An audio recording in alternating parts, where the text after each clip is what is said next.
It is so nice to be with you today. I'll wait for a couple of people to jump on and join us. We're talking thyroid versus perimenopause. How do you tell the difference? How do you know what's going on? How do you know what's causing these symptoms? Before we dive in, actually, let me make sure. Oh, I just did something with my screen I didn't want to do. Before we dive in, I need to refresh my screen because otherwise I don't see your beautiful comments. For some reason, with me, I have to refresh. Okay, I can see what's going on now. Well, I better introduce myself, I reckon. Hello, my name's Tori Vallon. I'm a women's integrative nutrition and lifestyle coach. I'm also a functional weight loss specialist. Before I dive into today's topic of thyroid versus perimenopause, how do you tell the difference? All right, today's topic. Maybe it's just perimenopause. Maybe your thyroid's fine. Your bloods came back normal. Let's talk about it. But before we do, if it is your very first time watching one of my live trainings, I would love it if you would say hello and let me know that you're new. You can just write, I'm new. I'd love to welcome you to our community. If you've been following me for a very long time now, and you watch my lives all the time, then at least give me a little wave because we are already friends and that's what friends do. If you're here watching the replay, please type #replay. I love seeing when people catch up on these training videos. It helps me understand which topics are the most popular and it helps me know who's caught up on this very important information. As I'm chatting away, I would love it if you would join in. Give me some emojis when I ask for an emoji. It helps keep the energy good. It helps keep me motivated to keep coming back and providing these great training sessions for you. So we have, hey Gay, how you doing? Postmenopause. No worries. I bet you'll still learn something today. There are two types of women that follow me, women who are struggling with perimenopause, women who are postmenopausal. Oftentimes, hormonal struggles will carry across into menopause as well, so it's always worth coming along, listening, seeing what you can learn about your amazing body. You know, on the topic of perimenopause though, something that occurred to me just before I hit the button to go live is that I see around the place in a lot of Facebook groups, women saying, am I in perimenopause? Am I in perimenopause? Like, can I get a test? Like, is there a test I can get? Who can I see to be diagnosed with perimenopause? Women really want to be diagnosed like it's a disease they want to be diagnosed with.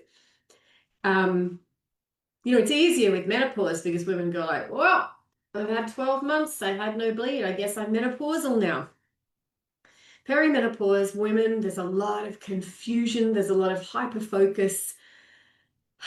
And women really seem to be looking for someone to tell them something about this. But I think the question we're asking is not quite right. Like the question, am I in perimenopause? Well, I mean, darling, are you over the age of 35? Because that's when our reproductive hormones start declining. Typically, progesterone drops off first. And then estrogen will gradually decline. If you're over the age of 35, well, I mean, yes. I think the question that women are really asking when they ask, help, am I in perimenopause? Is there someone who can diagnose me for this? The question they're really asking is what I'm feeling normal? Is there a name for this? And can I fix it? That would be a better question to ask. Is what I'm feeling normal? Is there a name for this? For what's going on? Can you help me understand what's going on and can we fix it so I'm not so uncomfortable? That would be a better question to ask. Because the label seeking, getting a label isn't going to help you. Yep, you're in perimenopause. Okay, now what? Because you gave me a label, but I'm still uncomfortable. It didn't help me understand why I'm struggling with these symptoms. Maybe it's excess weight. Maybe my sleep's gone out the window. Maybe I'm irritable all the time. Maybe my periods are really erratic and sometimes very heavy and very painful. What the hell? So the label isn't going to help you. What you want to know is this normal? Is it meant to be like this? Is this something you can do to help me? In answer to the question of is it meant to be wildly uncomfortable and hellish. No, no, it's not. Hormones, reproductive hormones are meant to decline. It's not a mistake. But the issue is, as they decline, they're often revealing a lot of dysfunction in the body that's contributing to these uncomfortable symptoms. If you have just joined us, please say hello in the comments. I would love to see who's on the call today. So let's dive in to, the symptoms can be very similar. Similar, same symptoms, but different causes. This is why it's not always easy to tell from symptoms alone what's going on. Because hypothyroidism, when I say hypothyroidism, I'm talking about a slow and sluggish thyroid. Hypothyroidism and perimenopause can look a little similar from the outside to the untrained eye, because there might be fatigue, right? Well, fatigue could be either of those things. There might be weight gain. That could be either of those things. There could be brain fog. There could be mood changes, could feel quite low. Some women just talk about us being completely flatlining, no motivation for anything. Sleep could be crap, both of those things. Low libido, could be both of those things. So every single one of those things I just named, that could be either, right? Could be perimenopause, could be hypothyroidism, could be a thyroid issue. And what's happening a little bit too often is women are walking into their GP office with this exact list of complaints. What about hyperthyroidism and weight gain? Oh, well, that doesn't happen frequently. Normally with hyperthyroidism, it causes a quickening of the metabolism. Yes, it's not a frequent combination. It's a much more rare combination. Good question though, Gay. Yes, good question. So what I'll keep talking about is how perimenopause and thyroid issues can feed off each other. They can be contributing to each other. And when we go into a GP office and we say, what the heck is going, oh, not for you. Yeah, it's happening for you. Okay. We could have a really good chat about that offline, about your specific set of circumstances and why you might be struggling with hyperthyroidism, but also weight gain at the same time. I don't know without knowing more about you, because it's a less common scenario. Most women who are coming into perimenopause are struggling with slow, sluggish thyroid and a little bit of weight gain coming along. And when they walk into the GP office and they start talking about it, it can feel a little bit like they go in circles. They don't really get the answers that they're after, because the slow, sluggish thyroid could be contributing to the symptoms, or the perimenopause could be contributing to the symptoms. Either way, she's feeling like garbage, but often if she just gets that label from the GP, she walks away and she doesn't really have a plan of action. There are clinical clues that can point us towards what is going on here. Is this a thyroid function issue? Is this a perimenopause issue? Little red flags that can point us towards, all right, let's look a little deeper. For example, a woman's tolerance for temperature.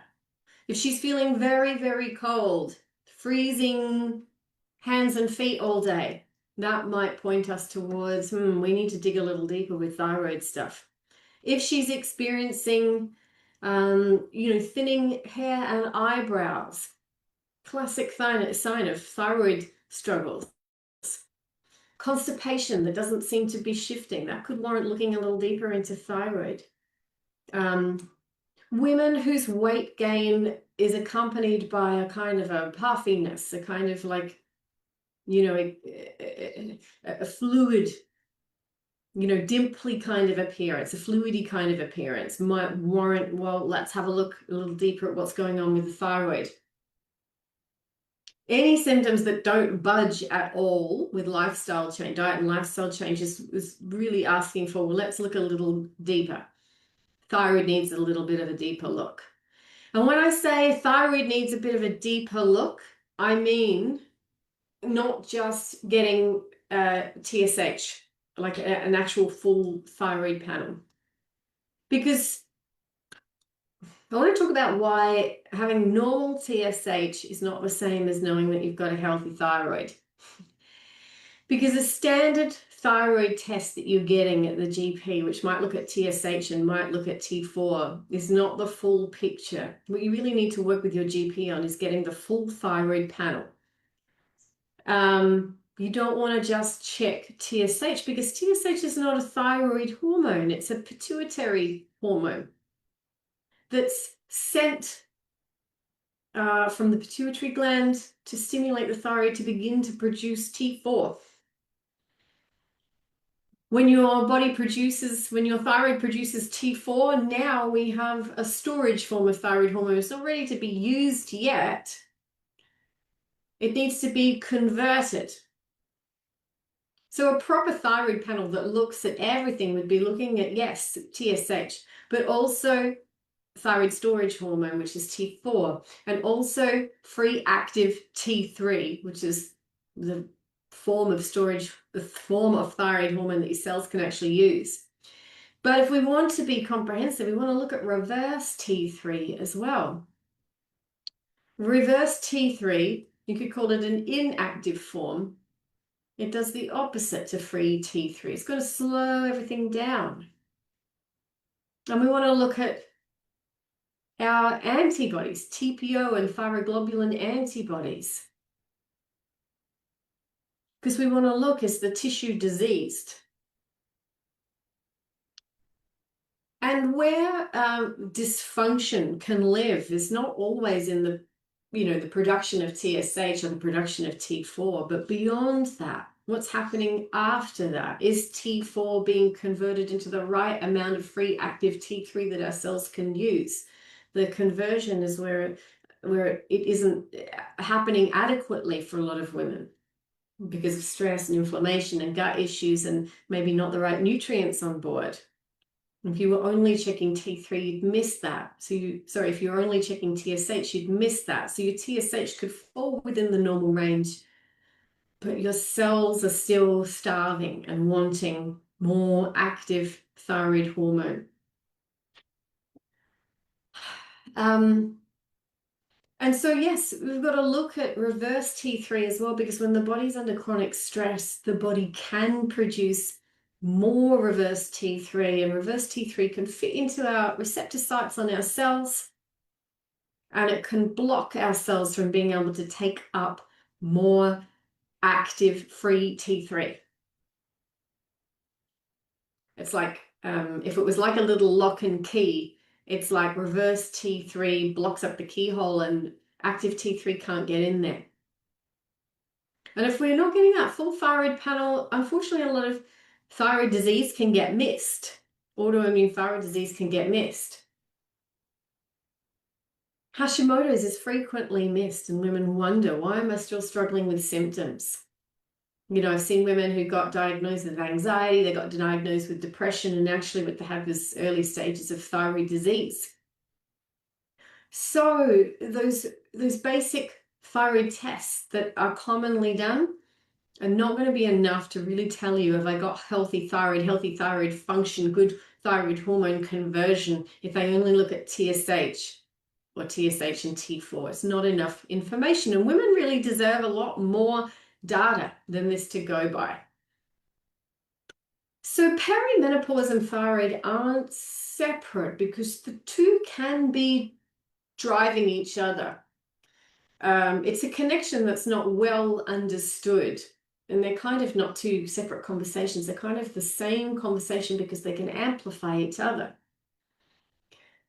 Because in perimenopause, we also have often the decline of estrogen, and we can have chronically elevated cortisol coming along with perimenopause, and we can have inflammation coming along with perimenopause, and we can have some gut dysfunction coming along in perimenopause too. And if we've got fluctuations in estrogen and the decline of estrogen, it changes the way thyroid binding proteins work, and it alters the cellular uptake of thyroid hormone. And measuring thyroid hormone alone, you can kind of see if you just measure thyroid hormone, like how much is in the serum, that's not really going to tell you about cellular uptake of thyroid hormone. You can measure how much is in the blood, but it's not going to tell you why you're feeling so crap, because the reason why you're feeling so crap is probably more related to what's happening intracellularly. And chronically elevated cortisol is rife with women in this cohort because they've got chronic stress in their lives. They're not usually sleeping well. Their blood sugar's all over the place because of the stress they have in their lives and because of perhaps sometimes in lack of education about the diet and lifestyle factors that impact blood sugar stability, and sometimes a lack of accountability and their busy lives. The chronically elevated cortisol is impacting this conversion of T4 into active T3, free T3. The stress that women have in their lives is turning down thyroid function. It's altering thyroid function in a negative way. And if there's chronic inflammation in the body due to diet and lifestyle choices, the chronic inflammation again is going to impair the receptor sensitivity on our cells as well for thyroid hormones, even if there's enough in the blood.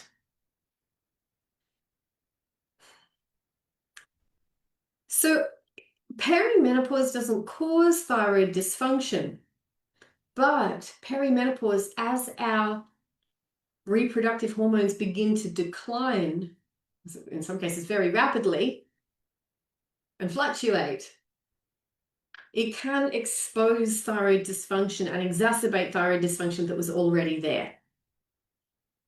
Maybe if the thyroid was kind of just coping before, then this decline of estrogen and the problems with dysregulated cortisol and the added inflammation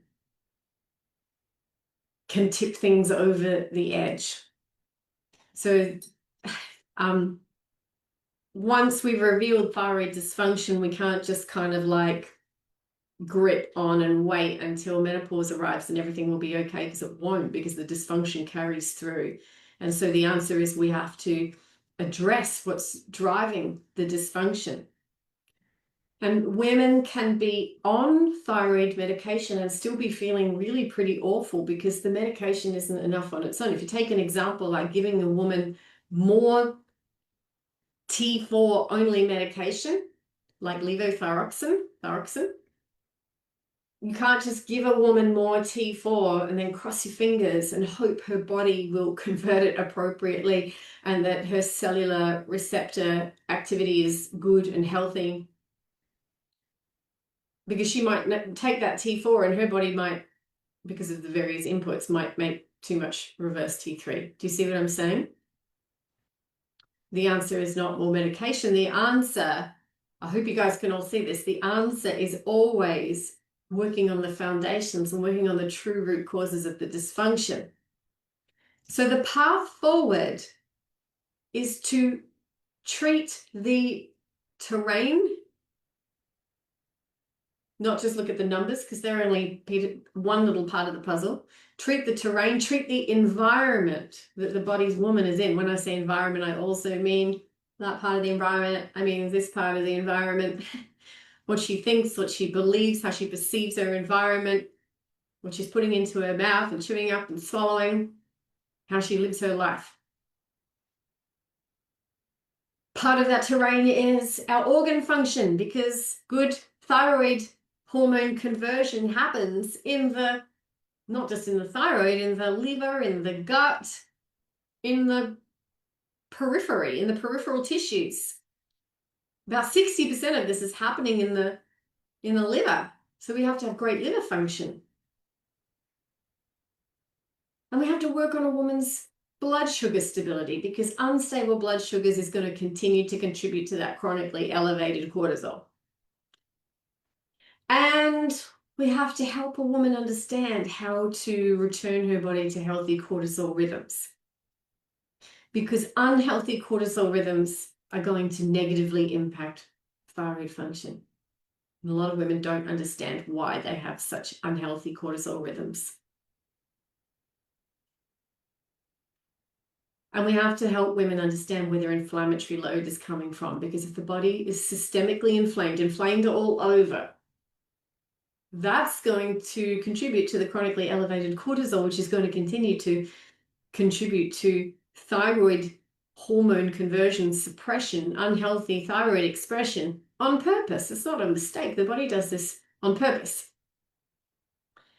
And we have to help a woman understand her need for specific micronutrients, because they're very frequently depleted. The specific micronutrients that are needed for T4 to T3 conversion, good healthy conversion, the specific nutrients that are needed for the actual synthesis and production of the hormones in the first place, the nutrients that are needed for good cellular receptor function. So your cells can actually use the hormones that are floating around in the bloodstream.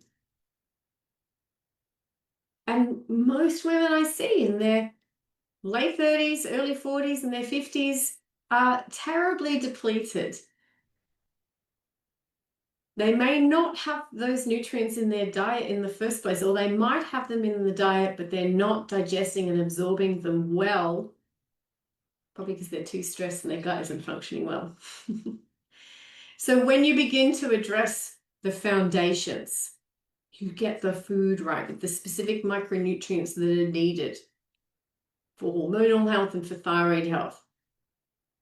And when you start to create focus around a woman's stress in her life, yes, her mental, emotional stress, give her the right tools to manage it effectively, but also the physical stresses and the biochemical stresses in her life. Inflammation is a great example of a biochemical stress.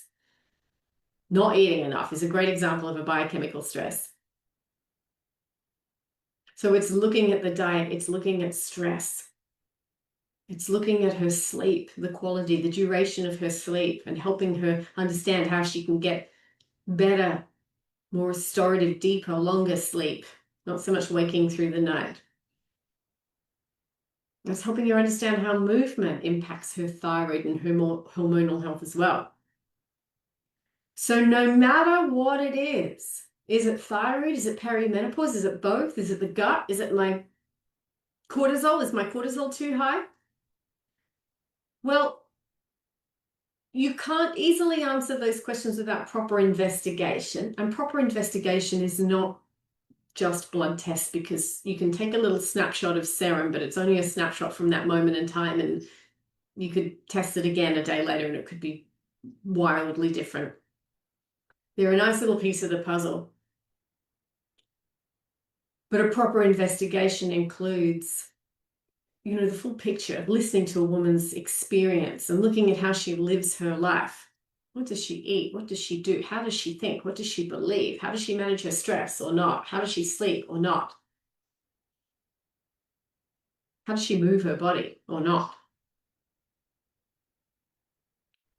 And once there's been full discovery around the symptom picture, the health history, and how a woman lives her life day in, day out, the choices she makes in every single moment, and bring that together with some blood tests, then we have a better understanding of what the biggest contributing factors are. What is the status of the thyroid? Okay, we understand this now. What is the status of her hormones? Okay, we have a little bit more information now. What is the status of her gut? Remembering that some thyroid hormone conversion is happening in the gut as well. And the clearance of hormones, very important for good gut function too, for the clearance of excess hormones. But the answer always brings us back to, we need to get the foundations right. The food, the stress, the sleep, enhancing her ability to process and manage toxins, and getting her moving well. You actually can't fix it, no matter what it is, without getting the foundations right first. If you fix the foundations, and you consistently hold in place great foundations in food and managing stress and enhancing one's capacity for processing toxins, handling and managing toxins, and you're not adding any more toxins in, and she's moving well and she's sleeping well. And she can hold that consistently because she's held accountable. She's got a great supportive community around her. She has a system to follow. then her perimenopause symptoms will disappear, and very frequently her thyroid issues will also reverse. They will frequently heal too, because the same things that were contributing to the dysfunction that was causing perimenopause discomfort are the same root causes that are contributing to the thyroid dysfunction too. They share the same root causes. So what I want you to take away from today is every woman deserves to be working with someone who looks at the whole picture and helps her understand where her symptoms are coming from. But most importantly, helps her understand the actions she can take towards reversing her symptoms and having a healthier body, more balance in her body, and having a happier life experience, because that's what actually matters to her at the end of the day. Maybe it's perimenopause, maybe it's thyroid, maybe it's both, maybe they're triggering each other. Very frequently they're very interconnected. And we can do the discovery and we can have a little bit of a better understanding, but we've always got to then work on the foundations. It'll motivate women to work on the foundations, okay?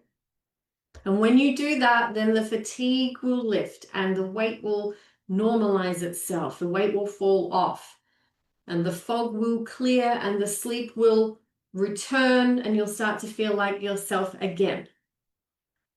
And this is exactly what we do inside the Radiant Health Reset.